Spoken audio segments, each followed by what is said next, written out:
And welcome back. So we're gonna talk. About Black Death. Now, Black Death, for those of you who, because this is a very independent film. Although it's not, it combines a lot of different sensibilities. I'm going to try and be brief, as brief as I possibly can be about it.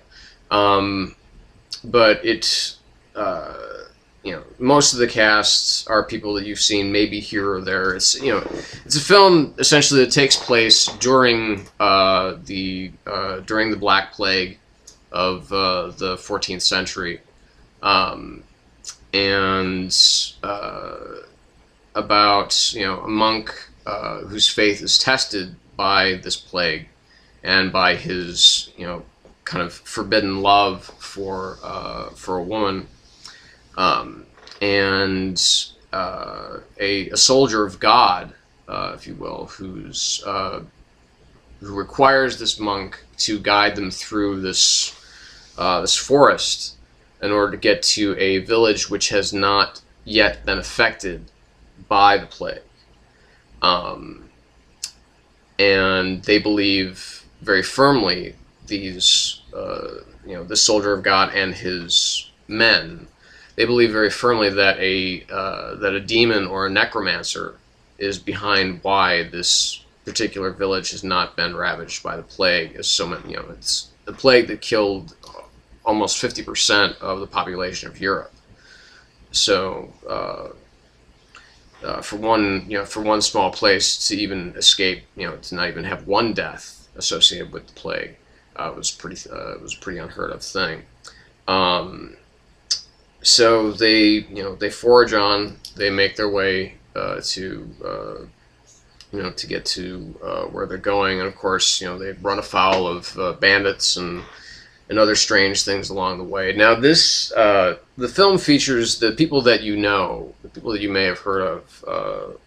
Well, Sean Bean, essentially, he's not the star of the film, certainly, but. He is definitely, he's the biggest name in the film. It also features a very small, almost cameo appearance by David Warner, who most people know from Tron. He played Ed Dillinger / Sark.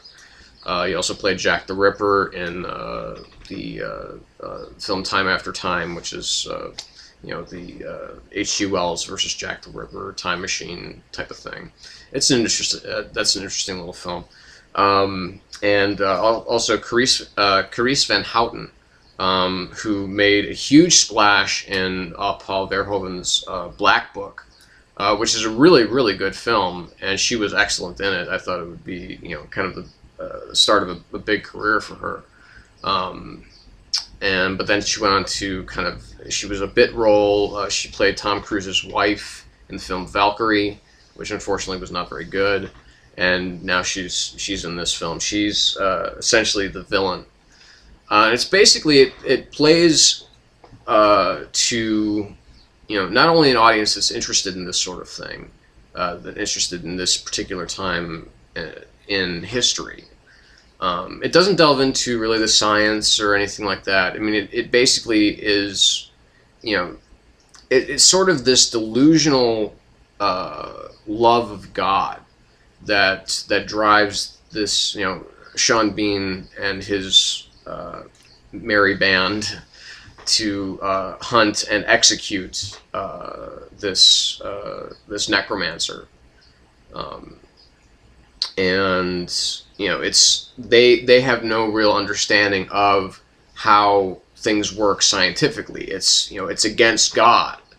The plague was the plague was regarded as a pestilence from God, and they even people who've seen films like the Seventh Seal, or even Monty Python and the Holy Grail, there are parts of the Black there are parts of the Black Plague, the Bring Out Your Dead scene in the Holy Grail. That's not terribly historically inaccurate.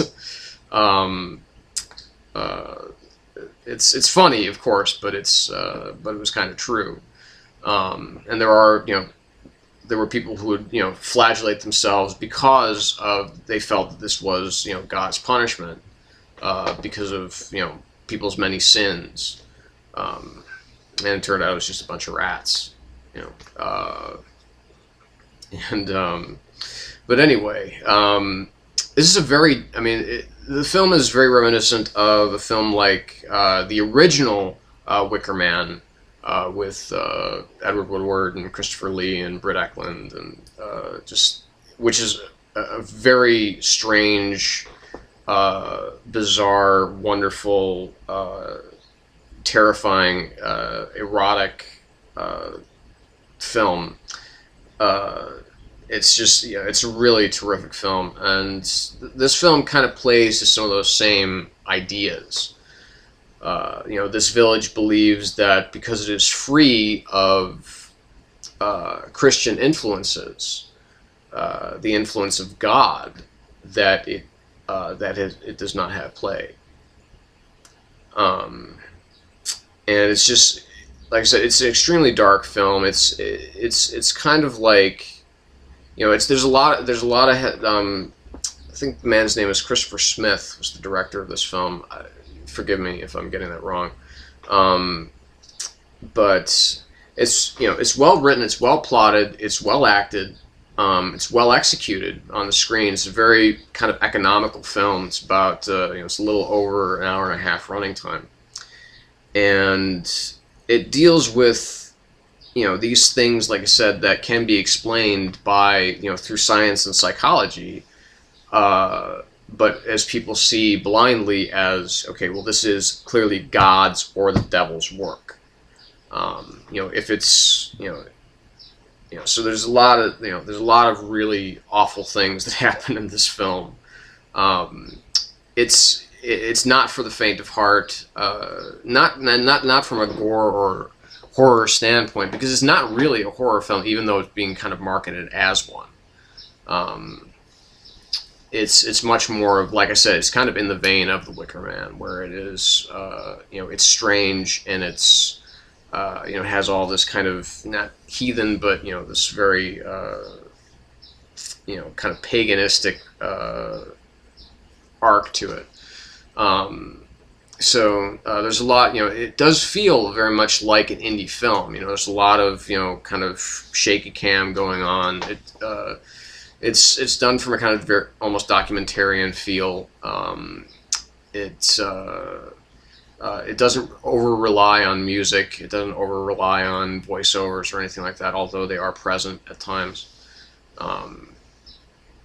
And the young man who plays Osmond, the monk, is also quite good. So if you get the chance to see it when it comes out to theaters, or when it inevitably comes out on video, or now that it's on demand, I do recommend that you see it. But just you know, bear in mind that it's the kind of movie I don't know if I'd actually see again, at least anytime soon, because it does leave.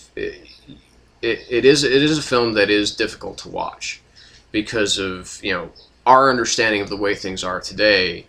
You know, that this can be, you know, explained through science, or this can be explained through psychology, or so on and so forth. That everything has an earthly explanation, and that people believed so blindly in that day and age that